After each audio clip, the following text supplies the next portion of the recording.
আজ সকাল থেকে সন্ধে অবধি সঙ্গে পরদিন দুপুরে কি রান্না করলাম এই নিয়ে আজকের এই ভিডিওটা, দুদিনের ভিডিও একসাথে পোস্ট করছি। সকালবেলা কি করছো রান্না করে? রান্না শুরু, এই যে চা করলাম, চায়ের আগে ব্রেকফাস্টের জোগাড় হয়ে গেছে। মায়ের আর আমার জন্য তারপর চা করলাম, তার আগে বাদাম খেজুর সব খাওয়া হয়ে গেছে। সকাল থেকে শুধু খাওয়া আর খাওয়া, তাই না আমাদের? আমাদের না সবার। এই মায়ের কাপে করে জল মাপলে আমি যে কাপটা চা খেতাম ওই কাপটা ভেঙে গেছে, কাপ বের করা হয়নি। মায়ের কাপে করে জল মাপলে জল শুধু বেশি হয়ে যাচ্ছে। আবার মাপটা ঠিকঠাক করছো, এতটা করে চা খাই না সকালবেলা, কমই খাই। বেশি হয়ে গেল, মায়েরও ওদের একটু বেশি হয়েছে দেখি, কম করে নেবে। মা দেখো তোমার চা কি বেশি হলো একটু? চার এই যে ব্রেকফাস্টে হয়েছে দেখো, এখানে রয়েছে লুচি করলাম মিঠি স্কুলের টিফিনে। রোজ রোজ স্কুলের টিফিন কী দেবো, তবে সব খায় না, এটা খাবো না এটা খাবো না, ওই যে একটু বেশি করে করলাম, আমরা দু একটা করে খাবো। আর এই যে এখানে করেছি চানা, আর মিঠির জন্য চানাটা এই যে ঠান্ডা হতে দিয়েছি, আর তুলে ঠান্ডা হয়ে গেছে, খাওয়ার লুচি করবো, চাটাই খেয়ে নিই, ঠিক আছে? তো চলো, এখন এটা রান্নার এখনো কিছুই হয়নি, ওদিকে ডাল সেদ্ধ হচ্ছে, শুধু ব্রেকফাস্টের জোগাড়টা হলো, এরপর রান্না তো আছে বাকি। চলো, আগের দিনে কিছুটা বাসি ভাত ছিল, আর কদিন আগে যে খিচুড়ি রান্না করেছিলাম, মশলা কষিয়েছিলাম, সেখান থেকে মশলা কিছুটা তুলে রেখেছিলাম মিঠির চিংড়ি মাছ রান্না করার জন্য। তো চিংড়ি মাছ সেভাবে রান্না করা হয়নি, ডিপ ফ্রিজে মশলাটা রয়েই আছে। তো ভাবলাম যে বাসি ভাতটা যখন রয়েছে, ওর সাথে খিচুড়ির ওই মশলাটা দিয়ে একটু ডাল সেদ্ধ আর একটা আলু দিয়ে এটা প্রেসার করে একটু লবণ দিয়ে সিটি দিয়ে নিলাম, আর নামানোর আগে একটুখানি ঘি আর গরম মশলা দিয়ে নামিয়ে নিয়েছিলাম, সাথে একটা আলুও দিয়ে দিয়েছিলাম। আর এইভাবে যে বানিয়েছিলাম ফাঁকিবাজি করে খিচুড়িটা, বিশ্বাস করুন এত ভালো লাগছিল খেতে, তার মধ্যে ছিল একদম গরম গরম। প্রেসার কুকার থেকে নামিয়ে মা আর আমি দুজনে খেয়ে নিলাম, সাথে একটু শসা পেঁয়াজও নিয়েছিলাম। এখন ফিরে এলাম বেশ অনেকক্ষণ পর, রান্নাবান্না সব কমপ্লিট হয়ে গেছে, তবে গ্যাস পরিষ্কার, রান্নাঘর পরিষ্কার এখনও হয়নি। তার আগে যে একটুখানি পনির বানাবো, তো এখানে যে 1 লিটার দুধ ফুটিয়ে নিয়েছি, এটা দিয়ে এখন মিঠির জন্য একটু পনির বানিয়ে রাখবো। ভাত বেড়ে দিলাম, তুমি তোমার আসতে দেরি হচ্ছিল জন্য। এই যে ভাত লঙ্কা লেবু দিয়ে দিয়েছে, আর এই যে কালকে হয়েছিল কলমি শাক ভাজা, তো সেটা কিছুটা রয়েছে দিলাম। ভাত তো ধুয়ে আসে, আর আজকে যে লঙ্কাগুলো নিয়ে এলে সেই লঙ্কাটা দিলাম। কিসের টকে? হ্যাঁ, টকের জন্য ঝিঙেতে একটু মাখলাম, ঝিঙের সেদ্ধতে। শাক তো দিয়ে প্রথমে খাবে, আজকে সাইডে বেশি বেশি সব হয়ে গেছে দেখো, সাইডে শাক ভাজা সেদ্ধ 3 রকম হয়ে গেল। এই যে উচ্ছে আলু ভাজা, এটা মা ভেজেছে, মিষ্টিও দেবো একটু। উচ্ছে আলু ভাজা, উচ্ছে আলু ভাজা ভালোই লাগে, সেদ্ধ করা হয় তো অনেকগুলো উচ্ছে এনেছে, সেদ্ধ তো একটা লাগে, ওই জন্য এখন অনেকগুলো উচ্ছে আছে। আর এই যে ঝিঙে আলু সেদ্ধ দিয়ে দিই।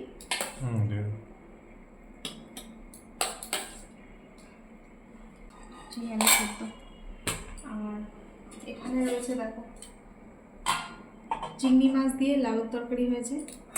এটা বোধহয় রাত্রের নাকি দিনের, কোনটা রাখা? এই যে এটা বোধহয় দিনের, না এটাই রাতে রাখি, থালাটা ঢাকা দিতে সুবিধা হবে। এগুলো খাও, তারপর দিচ্ছি, না হলে পাতে আর ধরবে না। আর এখানটা রয়েছে মাছের মাথা দিয়ে মুগের ডাল, ঠিক আছে, রুই মাছের মাথা দিয়ে মুগের ডাল।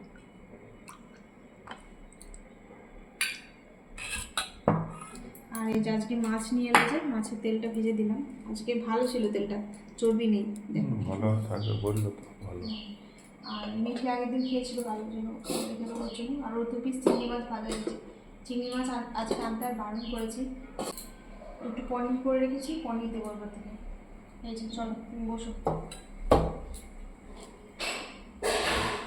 আর খাও এগুলো দিয়ে, তারপর লাউ তরকারিটা দিচ্ছি, তারপর টক আর দই তো আছে, ঠিক আছে? চলো তুমি খেয়ে নাও, তারপর ইয়ে করছি। এটাতে সেই মিঠির জন্য যে লুচি করেছিলাম, লুচিগুলো রয়েছে, রান্নাঘরে রেখে দিয়ে আসি এগুলো। আর এখানে এই যে রয়েছে চানা, এটা দেখি ছোটো বাটি করে তুলে রাখি, নাহলে ফ্রিজে এত বড় বড় বাটি রাখলে ধরবে না, জায়গা হবে না। আর এই যে এখানে রয়েছে টকটা গরম করে নিই, আজকে আর গরম করা হয়নি, একটু বাটি বসিয়ে গরম করে দিই। আর এখানে রয়েছে টক দই, আর ও যেদিকে খাচ্ছে টকটা গরম করে আনি। আর এদিকে দেখুন মিঠির জন্য যে পনির বানিয়েছিলাম সেটা এই যে পনিরটা জমতে দিয়েছিলাম, কি সুন্দরভাবে জমে গেছে। এখন এটাকে ছোট ছোট করে টুকরো টুকরো করে কেটে কৌটোতে করে ফ্রিজে রেখে দেবো, যখন প্রয়োজন হবে তখন রান্না করে দেবো একটু একটু করে। তো 1 লিটার দুধে পনির বানিয়েছি, দেখুন কতটা পনির হয়েছে। আর আজকে না একটা আনারস এনেছে বাজার থেকে, তো সারাদিনের মধ্যে আনারসটা কেটে খাওয়ার টাইমও হয়নি, ওর কাজ ছিল না বাড়িতে। তো সেই জন্য ভাবলাম যে এখন খাওয়া দাওয়ার পরে যে আনারসটা কাটছি, এখনও ও বেরোবে, তো ওই জন্য তাড়াতাড়ি করে কেটে দিচ্ছি আনারসটা। আর আনারস তো সহজে তাড়াতাড়ি করে কাটবো বলেও হয় না, কারণ ওই যে চোখগুলো তোলার জন্য আনারস নিলে ও চাকু দিয়ে দিয়ে কাটতো, কিন্তু অনেকটা করে বাদ দিয়ে দিত। মানে ছেলেদের হাতে দিলে কি হয়, ওরা মানে অনেকটা করে জিনিস বাদ দিয়ে দেয়, তো ওই জন্য ওকে আর দিই না, আমি বটিতে করে কেটে নিই, তাতে করে আমি যতটুকু ছাল বাদ দেওয়ার প্রয়োজন ততটুকু বাদ দিয়ে দিই কাটি। আর এই যে এদিকে লবণ দিয়ে মেখে সবাইকে দিয়ে দিয়েছি, আর আমি ওই যে খাচ্ছি। হ্যাঁ, মা আরও শুধু বিট লবণ দিয়ে খেয়েছে, তবে আমিও চিনি দিয়ে খেয়েছিলাম, আর মিঠিকেও একটু চিনি আর বিট লবণ দিয়ে দিয়েছিলাম, কারণ আমার চিনি ছাড়া একটু ভালো লাগে না, একটু চিনি দিলে বেশ আরও বেশি মিষ্টি মিষ্টি লাগে, তো মিষ্টিই ছিল, তাও একটু চিনি নিয়েছিলাম। আর এই যে এখন ফিরে এলাম একেবারে সন্ধ্যেবেলায়। আজকে কিন্তু সকাল থেকে শুরু করে সন্ধ্যে অবধি ব্লগটা শেয়ার করছি। তো দুপুরবেলার পর তো অনেকক্ষণ সময় চলে গেছে, তারপর এখন এই যে সন্ধ্যাবেলায় চা করতে চলে এলাম রান্নাঘরে। তো সন্ধ্যা দেওয়া হয়ে গেছে, তারপর চা করছি, চা করার পর আটা মেখে তারপর রুটি করব। আর সকালে যে লুচি করেছিলাম সেই লুচি এখন চা দিয়ে খাচ্ছে। আমার তো লুচি বলুন পরোটা বলুন চা দিয়ে খেতে খুব ভালো লাগে। চা খাওয়ার পর আটা মেখে রাখলাম, তারপরে যে রুটি করব। রাত্রে রুটি মিঠি আর মিঠির বাবা খায়, তবে আজকে মিঠি রুটি খায়নি, আজকে আমি রুটি খেয়েছিলাম, আমি আর মিঠির বাবা রুটি খেয়েছিলাম। আর মিঠি মোমো খেয়েছিল, মানে বাইরের থেকে মোমো ওর জন্য কিনে আনা হয়েছিল, মোমো খেতে খুব ভালোবাসে। তো আজকে রাতের ভিডিওটা তো ওখানে শেষ করলাম, এখন ফিরে এলাম পরদিন সকালবেলা। রাত্রে থেকে কিন্তু আমাদের এখানে বৃষ্টি শুরু হয়েছিল, সকালবেলা দেখুন ঝমঝমিয়ে বৃষ্টি পড়ছে। আর এই বৃষ্টির দিনে সকালবেলা যদি এরকম বৃষ্টি পড়ে, আমার মনে হয় কাজ বাজ না করে চুপচাপ বসে থাকি, বসে বসে চা খাই আর গল্পগুজব করি, কিন্তু সে তো আর উপায় নেই, কাজ তো করতেই হবে। তো এখন এই যে চলে যাচ্ছি রান্নাঘরে। আর এই যে রান্না বান্না কমপ্লিট হয়ে গেল, কি রান্না করেছি দেখায়। মিঠির বাবার খাওয়ার এই যে টিফিন বক্সে গুছিয়ে দিয়েছি, ভাত, লাল শাক ভাজা, আর এখানে মাছের ঝোল হয়েছে আলু দিয়ে, পটল দিয়ে, কাঁচকলা দিয়ে, এইসব দিয়ে লাল শাক হয়েছে।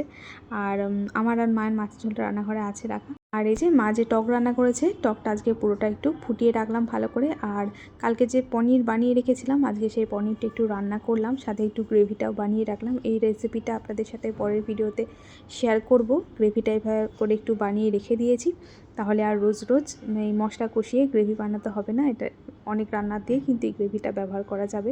তো সেই গ্রেভিটা দিয়েই এই যে পনিরটাকে আমি এখানে বানিয়ে নিয়েছি। তো চলুন বন্ধুরা, ভিডিওটা এখানে শেষ করছি, দেখা হবে নতুন আরেকটা ভিডিওর সাথে। সবাই ভালো থাকবেন, সুস্থ থাকবেন, এখনকার মতো টাটা।